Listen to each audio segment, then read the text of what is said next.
Dengar isu ada di apartemen di daerah Jakarta Selatan, apa benar? Nggak bisa ngomong dong, karena dia kan belum ditahan, jadi ya dia bebas sebagai manusia bebas. Saya nggak bisa ngomong ini dan Bang, tadi soal sini kau sini apa? udah di Singapura, tapi itu sudah setengah standby Bang. Enggak, istri saya memang pemulihan, dia kan bekas kena kemarin operasi usus, jadi pergi lagi ke sana untuk mengambil alat yang selama ini masih ada ditanam untuk, karena sudah hampir sembuh, udah dicabut dan sudah mulai sehat karena kemarin kan operasi usus kan. Dan yang buat saya nggak pintar kok malah liatin cewek, fotoin gitu dong, atau come on ya, ini kan kenangan ini sama mereka ini tukang gosip semua. Ini sempat meminta abang mempertimbangkan kembali nggak untuk tidak mengundurkan? Bukan, jadi gini, pertama kali saya memberitahu akan mengundurkan diri karena punggung saya sakit terus, ya bekas operasi itu sakit. Dia benar-benar meminta tolonglah jangan dulu cepat-cepat gitulah, minimum beberapa minggu lagi, ya kan. Selalu dia bolak-balik, kamu atau emang gua pemecah ombak, atau maksudnya apa pemecah ombak, saya ngerti kamu adalah figur yang benar-benar nggak ada tandingannya dalam persidangan, katanya kan. Ya akhirnya saya diam, nggak jawab yes atau tidak, ya nggak saya jawab yes atau tidak, itu 3 hari lalu. Tapi kemarin pagi saya bisikin pengacaranya yang satu lagi, gua nggak bisa, harus umumkan, makanya dia nggak tahu saya umumkan, ya tapi udah bilang sama pengacara yang satu itu Farisi. Dan ya udah, begitu dia baca itu, dia telepon pengacara yang lain, ya dia sangat diamlah lama katanya, ya. Dan memang ya begitulah, dan selalu udah dibuat daftar seluruh pengacara hampir ratusan, lalu gini nggak ada figur yang dandingin dia, katanya. Ya itu aja. Apakah nanti abang tetap memonitor perkara ini? Ya tentu dari berita-berita kan, sekarang ini kan apapun bisa ketahuan dari media kan, gitu loh, ya. Ya, abang akan memonitor. Kenapa? Akan memonitor. Ya biasanya dengan timnya itu selalu ada komunikasi gitu loh, ketika ya. Karena kasus saya yang lain itu yang saya nggak bisa istirahat. Karena apa? Walaupun saya ingin istirahat, kalau terpaksa misalnya kasus harus kasasi, harus ini kan, mau tidak mau kan, kalau gue diam kan gue dituntut sama klien, gitu loh. Ada pesan nggak buat Teddy menjalani perkara ini? Ada pesan? Ya pesan saya adalah jangan ragu-ragu menunjuk pengacara, karena tidak ada perkara korupsi yang tidak pakai pengacara.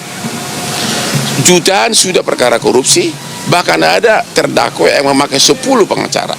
Jadi di samping hak daripada semua orang, juga undang-undang mengatakan yang ancamannya 5 tahun, ya, pengadilan wajib menunjuk pengacara.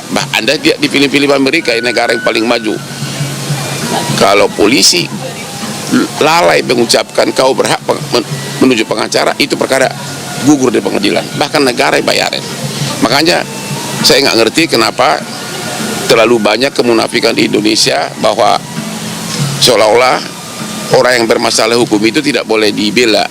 Kan sama saja tukang kopi tidak bisa jual kopi, tukang bakso nggak bisa jual bakso. Memang kami itu kan membela orang bermasalah, gitu loh. Betul nggak? Dan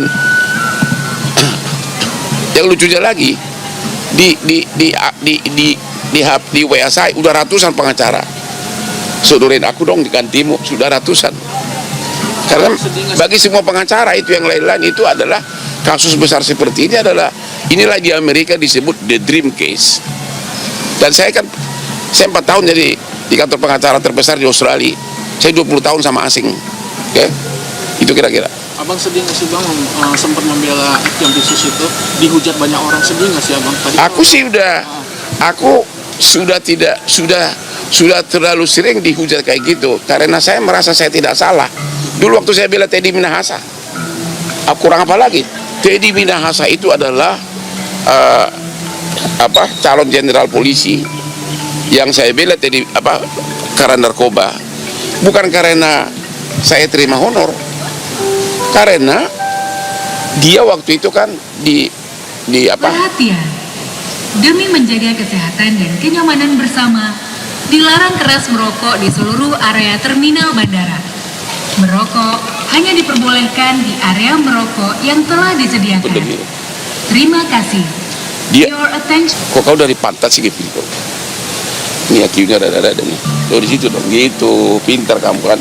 Percuma sarjana hukum. Jadi gini. Abang sempat kena mental nggak sih bang? Enggak, gua nggak kena mental. Enggak. Waktu Teddy Minahasa saya dihujat juga. Padahal saya membela Brigjen atau Dirjen Teddy Minahasa karena apa? Lu tahu karena apa? Dugaan pakai penjual narkoba. Awas. Kasusnya narkoba, tapi waktu dia sebagai di Paminal di Propam Mabes Polri, dia membantu ratusan pencari keadilan di Kopi Joni yang 60% kasusnya adalah terkait di kepolisian. Setiap dia saya WA, oh ini tiba-tiba ditahan padahal nggak ada dasar, oh ini belum jadi tersangka padahal sudah, dia langsung chat WA Kapolresnya atau Kapoldanya hitungan jam. Gaya Teddy Minahasa yang suka bantu pencari keadilan miskin itu persis sama dengan gaya Kapolda Metro Komjen Asep. Dia itu setiap saya ngeluh ada nih diperlakukan tidak adil, dia itu langsung bertindak. Misalnya saya minta dong nomor pejabat ini karena perlu untuk pencari keadilan miskin, itu Pak Asep itu Kapolda Metro langsung gerak cepat bantu. Itu benar-benar kayak begitulah. Jadi sudah banyak perkara korupsi yang gue pegang yang ya memang begitulah rakyat kita. Tapi yang mengejutkan adalah abang kemarin memutuskan untuk mengundurkan diri. Apa yang menyebabkan abang akhirnya memutuskan untuk mengundurkan diri sebagai pengacara ex Jampitsus? Kenapa? Gue mau lihat, boleh nggak boleh lihat punggung gua? Hah? Kayak gimana bang? Boleh nggak? Hah? Ini? Iya bang. Nah. Itu sarafnya itu, ya. Jadi gini, itu dulu kan Juni-Juli itu saya parah banget saraf kejepit. Jadi saya bolak-balik, saya takut opname. Sudah ke Singapura, pulang lagi saya karena opname itu kan bius total, ya. Terus akhirnya tanggal 9 Juli saya akhirnya operasi, ya, operasi di Mount Elizabeth dan sesudah selesai. Yang saya takutkan itu adalah takut lumpuh karena ada beberapa kasus habis dibius dan juga ini kan saraf. Kalau ini salah kena semua, gitu loh. Makanya ini kejepit di sini kan langsung sakit terus di sini. Ya, saya cuek karena terlalu banyak dikasih painkiller, jadi nggak merasa sakit gitu loh. Jadi harusnya saya disuruh 4 malam nginap. Malam ketiga saya kabur ke Hotel Hilton di Singapura. Nggak bosan di kamar. Habis itu mulailah ada permintaan ini kan dari terrelasinya. Akhirnya saya pulang ke Jakarta. Padahal polisi lagi. Padahal dokter mengatakan 2 minggu total nggak boleh. 2 minggu total nggak boleh. Ya mana itunya Pak? Kantongannya mana? Oke. Izin, bagus dari Anyus. Sebenarnya posisi Febri Ardias ini saat ini di mana sih Bang? Semenjak abang komunikasi. Ya, dia apakah terdengar isu ada di apartemen di daerah Jakarta Selatan apa benar? bisa ngomong dong karena dia kan belum ditahan. Jadi ya dia bebas sebagai manusia bebas. Saya nggak bisa ngomong ini dan Terakhir posisinya di mana Bang Febri? ya saya nggak tahu karena saya kan sudah terakhir ketemu dia Rabu lalu dan saya nggak bisa bilang nama gitu loh. Gimana Kemarin Rabu. nggak boleh dong gitu dong. Nih lihat ini semua nih ya. Ini banyak tuh itu sudah di ini orangnya. Udah ya.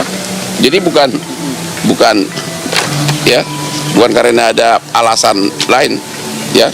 Jadi dia, kalau untuk mengetahui di mana nggak bisa dong begitu, nggak etis dong. Yang jelas kan dia belum ditahan kan ya, mau di rumah dia kayak suka-suka dia dong.